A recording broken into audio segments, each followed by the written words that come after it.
Hello दोस्तों, स्वागत है आप लोग का आर्यम एकेडमी में। तो दोस्तों हम आज आपके लिए लेकर आए हैं यूपी पुलिस। ठीक है, यूपी पुलिस में जो दोस्तों यहाँ पे यूपी पुलिस कांस्टेबल के लिए जो दोस्तों यहाँ पे मैथ पूछा जाता है आपका 37 क्वेश्चन, वो सारे क्वेश्चन मैं आपके यहाँ लेके आया हूँ। ठीक है, तो यहाँ से दोस्तों मैं आपको बता दूं कि आप लोग अगर आर्यम एकेडमी चैनल पर दोस्तों नए हैं और चैनल आर्यम एकेडमी को सब्सक्राइब नहीं किए हैं दोस्तों, तो चैनल को जरूर सब्सक्राइब कर लीजिए। और सारे क्वेश्चन है दोस्तों, आप खुद प्रैक्टिस करिए, उसके बाद सॉल्व करिए, देखिए कि आपको कैसा लगा ये क्वेश्चन। ठीक है, ऐसे ही क्वेश्चन आएंगे और ये प्रीवियस ईयर क्वेश्चन है दोस्तों। ये पेपर आपका 2019 का है, मॉडल पेपर में आया हुआ क्वेश्चन लेकर आया हूँ। ठीक है, पहला क्वेश्चन देखिए क्या है। कह रहा कि ए बी से आधा कुशल है, जो सी से तिगुना कुशल है, वे तीनों मिलकर एक काम को कितने दिनों में पूरा कर सकेंगे? यदि बी अकेला यह कार्य 6 दिनों में पूरा कर सकता है। ठीक है, ये आपका क्वेश्चन है। चलिए यहाँ से देखिए ध्यान से दोस्तों। सबसे पहले हम जानेंगे कि यहाँ पे कितने लोग हैं। तो यहाँ पे 3 लोग हैं, ए है, बी है, सी है। पहले यहाँ से ऑप्शन तो आप सबको पता है। चलिए ऑप्शन के से नहीं मतलब है, ए है, बी है, सी है। ध्यान से देखिए, अब यहाँ पे कहा है क्षमता, कुशल का मतलब क्षमता कहा है। ठीक है, ए बी से आधा है, तो ए जो है आधा है किससे? बी से, तो इसका मतलब बी रहा होगा 2, तो ये रहा है कितना? 3, तभी तो बी जो है, ए जो है किससे? ए बी से क्या है? आधा, तो बी 2 है, तो ये ए कितना है? 1 है। अब कह रहा जो का मतलब दूसरे वाले व्यक्ति की बात होती है, तो यहाँ पे कौन है? दूसरा बी है। तो जो सी से तिगुना कुशल है कौन? बी। तो बी जो है दोस्तों सी से कितना है? 3 गुना कुशल है। ध्यान से समझते चलना। तो इसका मतलब अगर यहाँ पे देखो तो बी और सी का अगर देखोगे तो बी जो है सी से 3 गुना है, तो सी 1 है, तो ये कितना है? 3 गुना है। बस यही तो है दोस्तों, इसका ऐसे मल्टीप्लाई कर दो तो 3 एक कम कितना हो जाएगा? 3 हो जाएगा, और 2 3 6 हो गया, और 1 2 के 2 हो गया। यहाँ पे हमारा एफिशिएंसी निकल के आ गया। अनुपात कितना आ गया दोस्तों? ए का 3 है। देखो अब ध्यान से चाहते हो तो एक सिंगल लाइन में आप कर सकते थे इस क्वेश्चन को, कि जो ए है बी से आधा है, तो देखो बी अगर 6 है तो बी से आधा कितना है? ए 3 है आधा, और जो बी है वो सी से 3 गुना है कि नहीं? 2 3 6 है ना। तो बस यही क्वेश्चन में आपके दिया था। अब देखिए ध्यान से, कहा तीनों मिलकर काम को कितने दिन में पूरा कर सकेंगे। अभी तीनों मिलकर पूछा है, जबकि बी अकेला यह काम 6 दिनों में पूरा करता है। ध्यान समझना। तो पहले हम कुल कार्य निकालेंगे। तो बी की क्षमता कितना है? 6 है, तो 6 में हम 6 का गुणा कर देंगे दोस्तों, तो टोटल वर्क निकल आएगा। टोटल वर्क कितना आ गया? 6 छंग 36 आ गया दोस्तों यहाँ पे। तो कुल कार्य हमारे पास 36 आ गया। और जबकि कहा कि तीनों मिलकर, तो यहाँ पे 6 3 9 2 11 हो जाएगा। कितना हो गया? 11 हो गया। 11 से भाग कर देंगे, तो जब हम 36 में दोस्तों 11 से भाग करेंगे तो कितना आ जाएगा? 11 दूना 22, और 11 33, लगभग 3.27 बार जाएगा। अर्थात यहाँ से आपका जो आंसर होगा दोस्तों वो बी ऑप्शन करेक्ट हो जाएगा। ठीक है, कौन सा आंसर करेक्ट होगा? बी ऑप्शन करेक्ट हो जाएगा। समझ में आया ना? ये 36 में आप 11 से भाग कर दीजिए, आंसर आ जाएगा। चलिए नेक्स्ट क्वेश्चन देखते हैं और अगले क्वेश्चन की ओर सॉल्व करते हैं। यहाँ से देखिए अगला क्वेश्चन, ये रहा आपका अगला क्वेश्चन। ध्यान समझिए, यहाँ पर कह रहा है दोस्तों कि यक्ष 8 घंटे में 75 किलोमीटर की दूरी तय करता है। मान लेते हैं कि यहाँ से यहाँ तक कोई दूरी है, वो 75 किलोमीटर की दूरी है। ठीक है, अब जो है कितने घंटे में? 8 घंटे में ये तय करता है। चलो कोई बात नहीं, 8 घंटे में तय करता है। और वो कहा कि कुछ दूरी पैदल 5 किलोमीटर प्रति घंटा की चाल से तय करता है। हम मान लेते हैं इसकी दूरी वो 5 किलोमीटर प्रति घंटा। दूरी कितनी है? डी दूरी है, दूरी तो पता नहीं है। तो इसको लगाने के लिए दोस्तों हम लोग क्या करेंगे? इसको लगाने के लिए पहले कुछ दूरी, तो देखिए समय, सबसे पहले आपको कुल समय कितना लगा इतना ध्यान दीजिए। तो पूरी दूरी को तय करने में 8 घंटे का समय लगा। तो समय बराबर क्या होता है? टाइम बराबर क्या होता है? दूरी बटे चाल होती है, सबको पता है। तो वही सवाल हम लगाएंगे। तो दूरी हम पहले मानेंगे कितना? दूरी डी है, हमें पता नहीं है। दूरी डी को कितने घंटे कितने चाल से चल रहा है? 5 किलोमीटर प्रति घंटा की चाल से, फिर जोड़ दीजिए। अब देखिए कुछ दूरी जैसे आप तय कर लिए, तो अब कुल दूरी जैसे 75 है, तो उसमें से कुछ दूरी तय कर लिए, तो कैसे पता चलेगा शेष बचा है? जब 75 में आप उस दूर जितना चले उसको घटाओगे तभी तो शेष बचेगा। तो 75 माइनस क्या हो जाएगा? डी हो जाएगा। ठीक है, 75 माइनस डी बटे कितना हो जाएगा? ये कितना किलोमीटर चला है? 12 किलोमीटर प्रति घंटा की चाल से, बराबर कुल कितना समय लगा दोस्तों? 10। अब ध्यान से देखिए, यहाँ पे आपको कितना समय लगा है? 10 लगा है, तो यहाँ पे 10 लिख लीजिए। अब ध्यान से देखिए, इस क्वेश्चन को दोस्तों ऑप्शन से सॉल्व करेंगे तो जल्दी हो जाएगा, नहीं तो यदि द्विघात समीकरण बन जाता है। ठीक है, ऑप्शन से। कैसे ऑप्शन से सॉल्व करेंगे इसको आप जरा यहाँ पे जानेंगे। तो चलिए यहाँ पे ऑप्शन से आपको सॉल्व करा के दिखा रहा हूँ। देखिए आप वो आपको ऑप्शन लीजिए जो आपको पॉइंट में नहीं है। तो यहाँ पे डी ऑप्शन पॉइंट में नहीं है, तो यहाँ से सॉल्व करने के लिए हम क्या करेंगे, यहाँ पे जहाँ जहाँ डी है वहाँ पे 15 रखेंगे। अगर इधर 10 और इधर 10 बराबर हो जाएगा, जा लीजिए आंसर आ गया। तो डी के स्थान पे 15 रखेंगे तो 15 हो गया दोस्तों, बटे 5 हो गया। ठीक है, फिर प्लस, अब यहाँ से 15, यहाँ पे डी के स्थान पे 15 रखेंगे तो 75 में से 15 गया, कितना बचेगा 60। उसके बाद यहाँ पे 12 से आप जब भाग करेंगे दोस्तों, जब 12 से भाग करेंगे तो 12 पंचे 60 हो जाएगा, और पंक्ति आई 15 दोस्तों, इधर बराबर में 8 था तो यहाँ पे 5 3 8, 5 3 कितना हो जाएगा 8, तो 8 बराबर कितना आ गया दोस्तों 8 आ गया। तो हमारा आंसर कौन सा हो जाएगा, डी ऑप्शन करेक्ट हो जाएगा। इस क्वेश्चन का आंसर समझ में आया। तो चलिए यहाँ पे मैं आपको एकदम आसान तरीके से फिर से समझा देता हूँ। कुछ नहीं करना था दोस्तों, डी बटे आपको 5 करना था, प्लस फिर अगला 75 माइनस डी बटे क्या करना था, 75 माइनस डी बटे आपको 12 करना था। कुल समय लगा था इसको 10।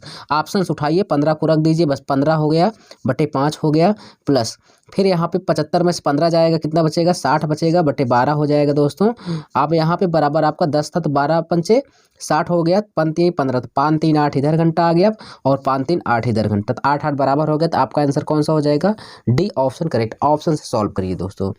अगला क्वेश्चन देखते हैं, और ये रहा हमारा नेक्स्ट क्वेश्चन। देखिए दोस्तों, जो यहाँ पे आप खुद से रोक कर वीडियो को पुश करके सवाल को सॉल्व करिए। ठीक है, क्वेश्चन क्या कह रहा है, क्वेश्चन कह रहा है कि 10 सेंटीमीटर त्रिज्या वाला गोला पिघलाया। जब गोला पिघलाया जाता है तो आयतन होता है। तो गोले का आयतन क्या होता है दोस्तों, यहाँ पे लिख लीजिए, गोले का आयतन होता है 4 बटे, यहाँ पे ध्यान से देखिए, यहाँ पे गोले का जो आयतन होता है मैं आपको बता दूं, 4/3 पाई आर क्यूब। क्या होता है, पाई आर क्यूब होता है। ठीक, बराबर। अब यहाँ से ध्यान से देखिए, कहा शंकु, तो शंकु बनाया जाता है, शंकु का आयतन क्या होता है 1/3 pi r square, 1/3 pi r square होता है। ठीक है, ध्यान समझिए। तो यहाँ से 3 से 3 तो कट गया दोस्तों, पाई से पाई हमारा कट गया। अब यहाँ से देखिए हमारा 4 बचा है, और यहाँ पे क्या बचा है, यहाँ पे 10 सेंटीमीटर त्रिज्या थी किसकी, गोला की। तो गोला वाले के स्थान पे 10 रखेंगे, तो 4 गुणे 10 का क्यूब करेंगे, तो 10 को 3 बार लिखेंगे दोस्तों हम लोग, यहाँ पे वही क्यूब हो गया, 10 का क्यूब हो गया। अब ध्यान से देखिए आगे, यहाँ पे आगे, अब यहाँ पे आर स्क्वायर, तो यहाँ पे ये आर स्क्वायर कौन सा है, शंकु का है, तो यहाँ पे 10 गुणे 10 लिखेंगे, 10 गुणे 10। उसके बाद क्या करेंगे भाई, गुणे आर स्क्वायर हो जाएगा। ठीक है, आर स्क्वायर रखेंगे, तो अब यहाँ से देखिए 10 दहम 100, 10 दहम 100 से ये 100 कट गया, और ये कितना हो जाएगा दोस्तों, 4 दहम कितना हो जाएगा 40 हो जाएगा। ठीक है, अगर यहाँ से देखेंगे हम लोग दोस्तों, तो यहाँ से 3 से 3 आर पाई का आर क्यूब था, तो ये कट गया, 1/3 पाई आर स्क्वायर, तो यहाँ पे था 100 हो गया। और देखिए यहाँ पे आर स्क्वायर है, यहाँ पे 40 है, तो यहाँ पे अगर हम ध्यान से देखेंगे तो एक मिनट सॉरी, यहाँ पे जरा यहाँ पे समझेंगे हम लोग क्या था दोस्तों, ये हमारा 1/3 पाई आर स्क्वायर एच होता है। यहाँ पे शंकु का आयतन, शंकु का आयतन 1/3 पाई आर स्क्वायर एच, तो यहाँ पे 1/3 रखे, उसके बाद गुणे पाई कट गया था, आपका आर स्क्वायर रहेगा। और ऊंचाई कितना है दोस्तों, ऊंचाई आपका कितना है 10 दिया है। ध्यान से देखिए, 1 10 कट गया, और ये 3 तो कट ही गया था, तो आर स्क्वायर बराबर यहाँ पे 100 100 400 हो जाएगा, तो 400 है यहाँ पे दोस्तों, और यहाँ पे आपका कितना है 400 बराबर, ये कितना दिया है आर स्क्वायर। तो आज जब आर का मान निकालेंगे तो आर का मान त्रिज्या कितना आ जाएगा दोस्तों, आर का मान आपके पास 20 आ गया। आर का मान जब 20 आ गया, तो आपसे यहाँ पे व्यास पूछा है, तो 20 का डबल कर दीजिए तो कितना हो जाएगा 40। डी ऑप्शन आपका करेक्ट हो जाएगा। तो इस क्वेश्चन का आंसर कौन सा हो जाएगा दोस्तों, डी ऑप्शन राइट हो जाएगा। ठीक है, समझ में आ रहा है। चलिए आगे देखते हैं अगला क्वेश्चन। हम लोग नेक्स्ट क्वेश्चन देखते हैं और उसको भी सॉल्व करते हैं। ये रहा हमारा अगला क्वेश्चन, ध्यान से देखिए दोस्तों। देखिए यहाँ पे मैं आपके सामने क्वेश्चन जो लिया हूँ उसको आप पढ़िए और यहाँ पे सॉल्व करिए। देखिए क्वेश्चन क्या कह रहा है, क्वेश्चन कह रहा है एक सेट में 3 से शुरू होने वाले लगातार 5 पूर्णांक होते हैं। तो 3 से शुरू होने वाले दोस्तों, तो 3 हो जाएगा, 4 हो जाएगा, 5 हो जाएगा, 6 हो जाएगा, 7 हो जाएगा। 5 हो गया कि नहीं हो गया, 3 और 2 5 हो गया। अब कह रहा है कि ये इसका औसत सबसे पहले इसका एवरेज निकालिए पांचों संख्याओं का। तो 7 यहाँ पे 4 3 7 5 12 12 6 18 18 7 कितना हो जाएगा 25। तो 25 पांचों संख्याओं का औसत जब निकालेंगे तो 5 से भाग करें, क्योंकि 5 संख्याएं दोस्तों, संख्याओं का योग बटे कुल कितनी संख्या 5 से भाग के औसत आ गया 5।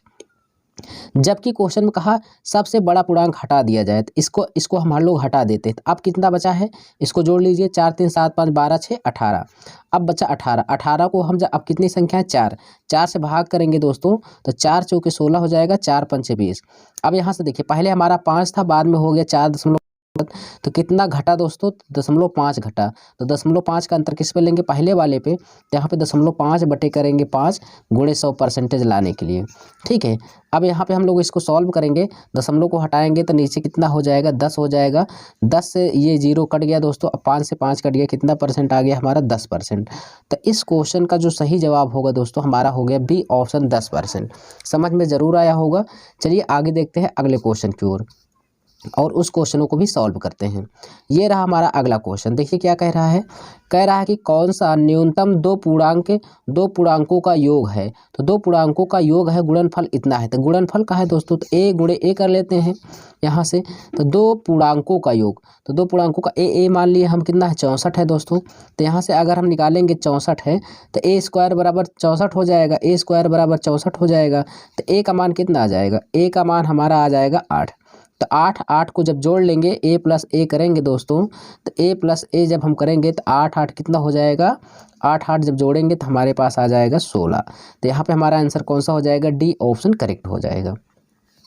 चलिए आगे देखते हैं, ऐसे ही क्वेश्चन को करते हैं। एक क्वेश्चन हमारा ये है, इसको भी देखेंगे हम लोग।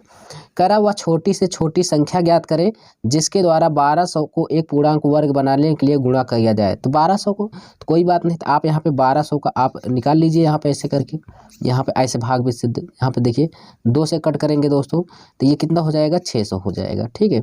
फिर 2 से कट करेंगे तो यहाँ पे 300 आ जाएगा। चलिए फिर यहाँ पे आप 200 से भाग करेंगे दोस्तों तो ये कितना हो जाएगा, 150 हो जाएगा। अब फिर यहाँ से 2 से भाग करेंगे तो 75 हो जाएगा। अब 3 से भाग करेंगे दोस्तों तो ये 25 जाएगा।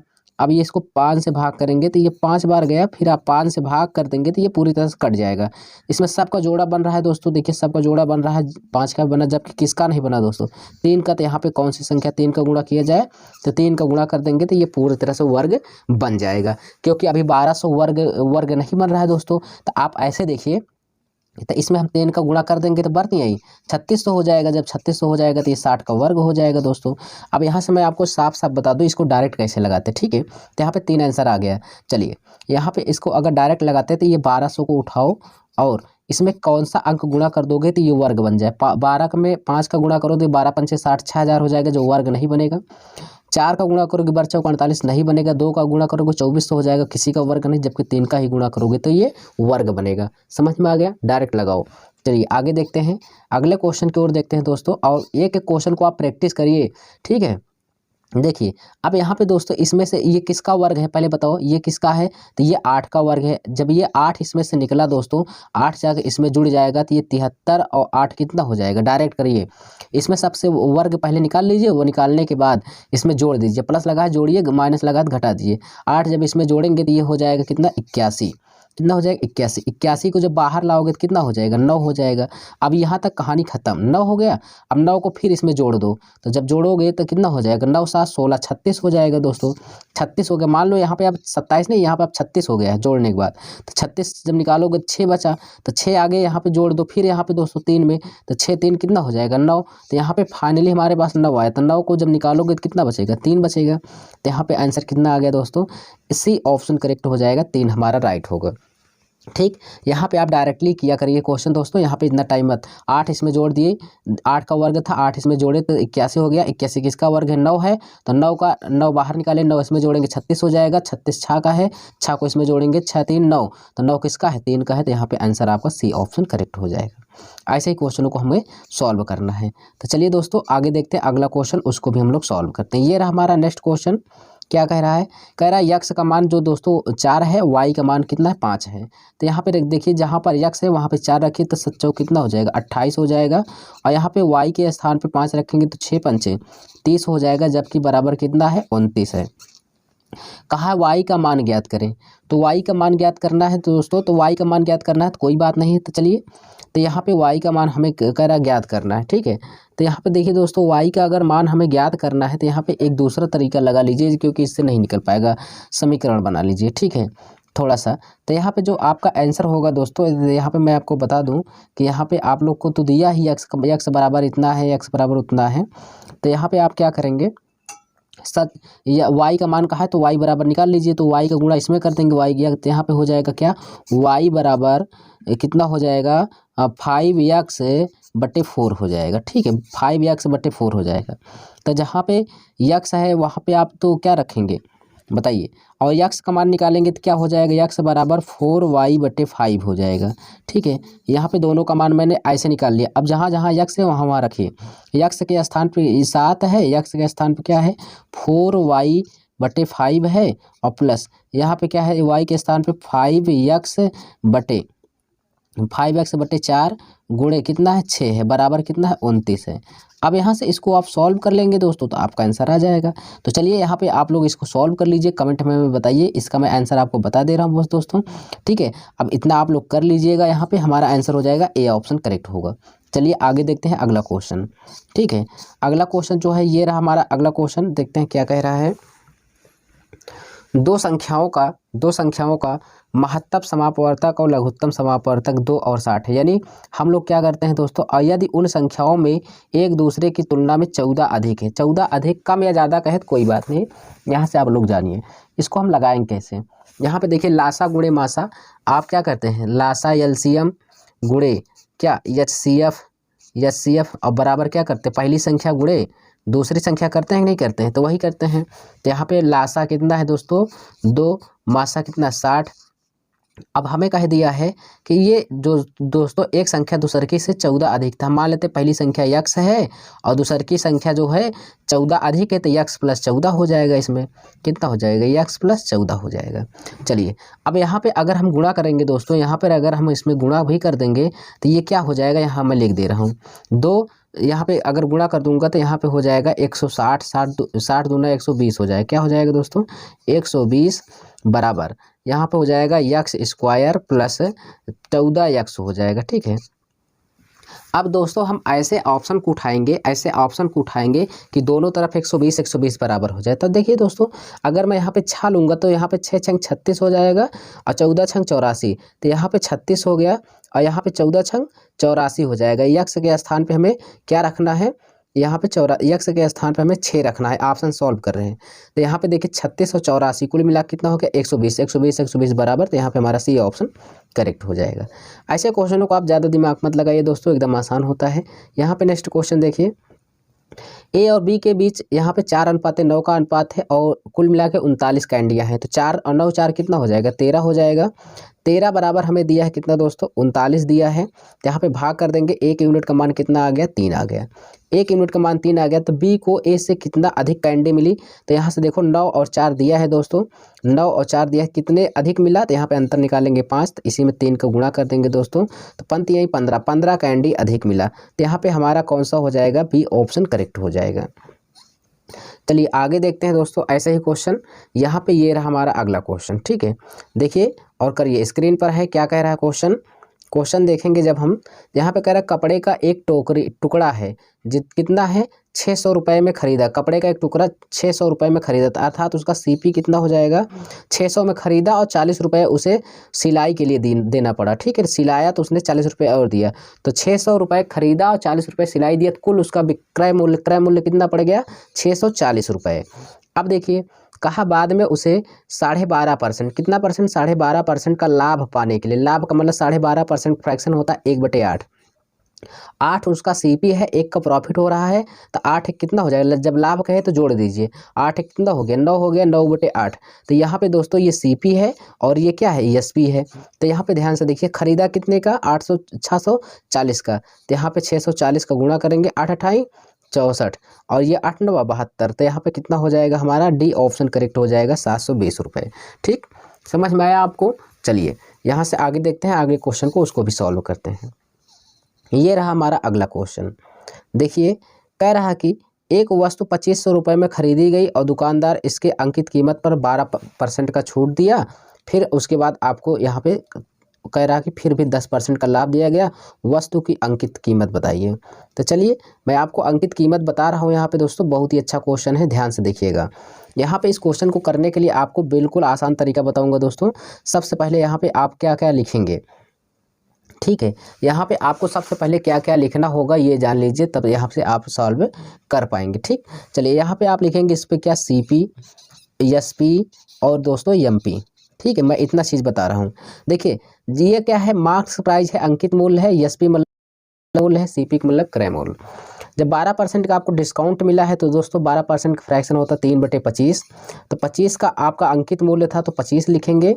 उसके बाद इसमें 3 आपको डिस्काउंट मिला तो घटाएंगे, 25 में से कितना बेचे, फिर 22 का, यानी 25 का उसमें लिखा था, लेकिन जब छूट दिए तो कितने का पड़ा दोस्तों, यहाँ पे आपको कितने का पड़ा, यहाँ पे आपको पड़ा ये कितने का भाई, इसको थोड़ा सा देख लेते हैं। ये आपको पड़ा 23 का, ठीक है, यानी 22 का। क्यों, क्योंकि यहाँ पे 3 रुपये का आपने छूट दिया।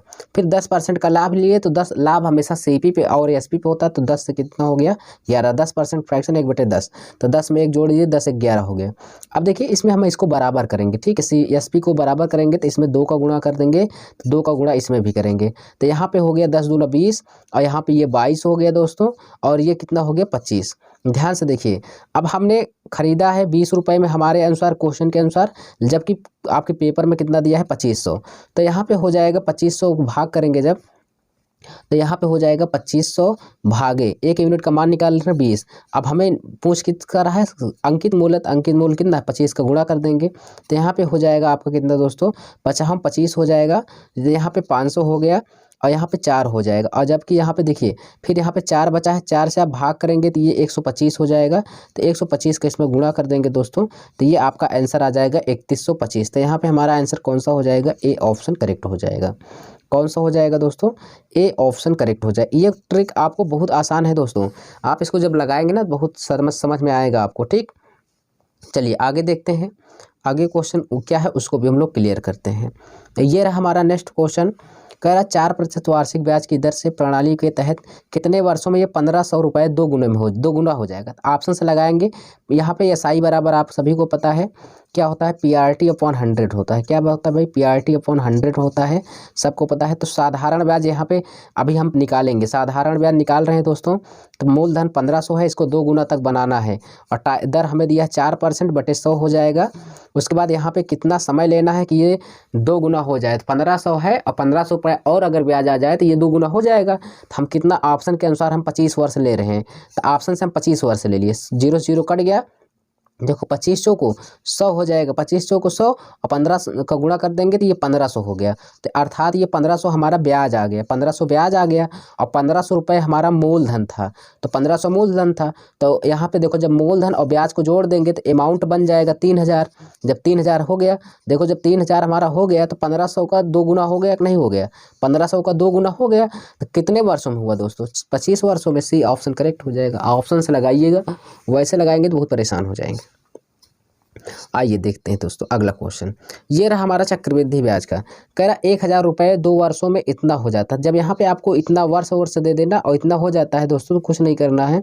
कह रहा किस दर पर लगाया गया है, तो आपको यहाँ पे ये देखना परफेक्ट स्क्वायर किसका बन रहा है। तो अगर यहाँ पे देखेंगे तो 1000 है ये दोस्तों, ठीक है, और यहाँ पे 11,449 है, दशमलव को हटाएंगे जब तो यहाँ पे 1 0 और आ जाएगा। अब इसको 2 वर्ष कहा तो इस पर 2 वर्ष रूट लगा दीजिए। रूट ऐसे लगाया नहीं जाता क्योंकि 2 स्क्वायर तो रहता ही है, लेकिन आपको बताने के लिए। अब यहाँ पे देखिए किसका वर्ग है, तो ये 100 का तो बन रहा है ऑलरेडी, ये 100 का है। ये किसका होगा दोस्तों, या तो 103 का होगा या 107 का, तो ये दोस्तों 107 का वर्ग है, आप लोग निकाल लीजिए। देखिए 100 से आपका कितना हो गया 107, तो कितने की वृद्धि हुई 7 का, तो यहाँ पे 7 का अंतर 100 पे लेंगे तो 7/100 हो जाएगा, गुणे 100 हो जाएगा। 100 कट गया, ऑलरेडी आपको कितना परसेंट आ गया 7%, तो बी ऑप्शन करेक्ट हो जाए। अगर आप चक्रवृद्धि ब्याज SI आप लोग ठीक से पढ़ना चाहते हैं दोस्तों विदाउट फार्मूले कैसे ही, तो आप हमारी इस RM अकेडमी पर चले जाइए, और आपको वहाँ पे मैं पूरा बुक यहाँ पे पढ़ाया हूँ, ठीक है। चलिए आगे देखते हैं, अगला क्वेश्चन क्या है उसको भी हम लोग सॉल्व करते हैं। ये रहा हमारा अगला क्वेश्चन, क्या कह रहा है, ध्यान से देखिए। कह रहा है कि ABC के बीच में इतने के अनुपात में विभाजित होना चाहिए, तो A का हिस्सा, तो देखिए 7 है, 8 है, 9 है, तो यहाँ पे अगर जोड़ेंगे 8 7 15 9 कितना हो जाएगा 24 हो जाएगा। 24 भागे कितना है दोस्तों 1152 है।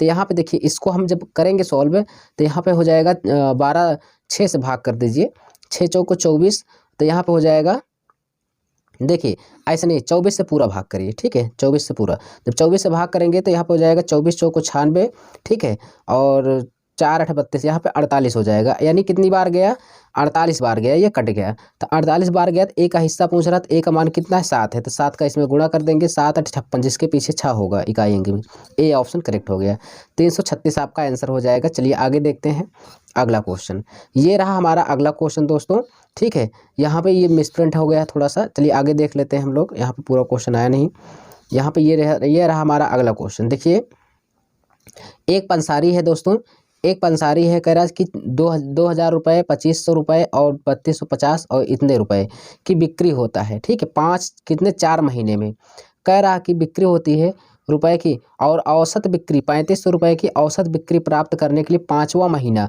देखिए 4 महीना तो आपके पास दिया है, तो 4 महीने का कुल मिला के जोड़ेंगे, जब 4 महीने का हम लोग जोड़ लेंगे 2000, 2500 और 4200, 3250 इस सबको जोड़ेंगे तो ये आ जाएगा आपका 12,000, कितना आ जाएगा दोस्तों, 12,000 रुपये आ जाएगा, ठीक है। जब 12,000 रुपये जब ये आ गया चारों का, तो अब यहाँ पे देखिए ये 4 महीना हो गया 12,000, तो 5वां महीना में हम मान लेते हैं 100 रुपये था, ठीक है, तो 100 रुपये में बेचा, और ये 4 कितना हो गया, 5 महीना हो गया, तो 5 से भाग करेंगे, कुल औसत कितना है इसका 3500 है। अब इसको हम सॉल्व कर लेंगे दोस्तों, हमारा आंसर आ जाएगा, जब 5 का गुणा इसमें करेंगे तो 5 0 0 हो जाएगा, यहाँ 5 25 हो जाएगा, 2 बचा, 15 2 17, तो 17,500 हो गया। जब 17,500 हो गया दोस्तों, तो इसमें 12,000 में जब मैं घटाऊंगा, ठीक है, 12,000 में यानी 17,500 में से जब 12,000 को घटाऊंगा तो कितना बचेगा दोस्तों, 5500 बचेगा। बताइए 5500 बचेगा कि नहीं बचेगा, यहाँ पे भाई ये तो 5500 तो बचेगा ही, सबको पता है, तो यहाँ पे आपका आंसर कौन सा हो जाएगा, डी ऑप्शन करेक्ट हो जाएगा, ठीक। चलिए आगे देखते हैं अगला क्वेश्चन। देखिए दोस्तों यहाँ पे ये डिजिटल बोर्ड नहीं है दोस्तों, फिर भी मैं आपको प्रयास करके यहाँ पे पढ़ा दे रहा हूँ, चलिए, जिससे कि आपका यहाँ पे कंप्लीट हो जाए मैथ। देखिए कह रहा ए बी यानी बी और सी किसी कार्य को कितने दिन में कर रहे हैं भाई, ये बी सी 40 दिन में कर रहे हैं, और कौन कौन है, ए बी सी ये तीनों मिलकर कितने दिन में कर रहे हैं, 20 दिन में। तो बताओ 40 और 20 का एलसीएम कितना हो जाएगा, 120 हो जाएगा, 40 या 120 या कितना हो जाएगा, या 160 ले लीजिए, इसका एलसीएम ले लीजिए, 40 ही ले लीजिए, ठीक, तब भी आ जाएगा, 40 से कम 40 और 20 दूना 40। ध्यान से देखिए बीसी की क्षमता दोनों को मिला के 1 है, तो यहाँ पे बीसी के स्थान पे 1 रख दो, और कुल मिला के यहाँ पे 2 है, तीनों को मिला के ABC तीनों को मिला के 2 है, जबकि BC की 1 हो गई, तो A की कितनी बची, A की क्षमता 1 बच गई दोस्तों। तो सबको पता चल गया A की क्षमता 1, तो A कितना दिन में करेगा, तो कुल काम कितना है 40 है, तो यहाँ पे 40 रखेंगे और A की क्षमता कितने 1 भाग कर देंगे, तो कितने दिन में कर लेगा, 40 दिन में, ठीक है दोस्तों, डी ऑप्शन करेक्ट होगा। अब यहाँ से देखिए दोस्तों, आपको मैं यूपी पुलिस के प्रैक्टिस सेट कराया दोस्तों, 19 क्वेश्चन आते हैं मैंने कराया। अगर आपको वीडियो पसंद आई दोस्तों, अगर ऐसे क्वेश्चन आपको सॉल्व करना है तो हमारे चैनल RM एकेडमी को सब्सक्राइब करिए और हमें कमेंट बताइए कि अगली वीडियो में और लेके आऊँ, ठीक है ना। तो चलिए मिलेंगे नेक्स्ट वीडियो में, तब तक के लिए धन्यवाद।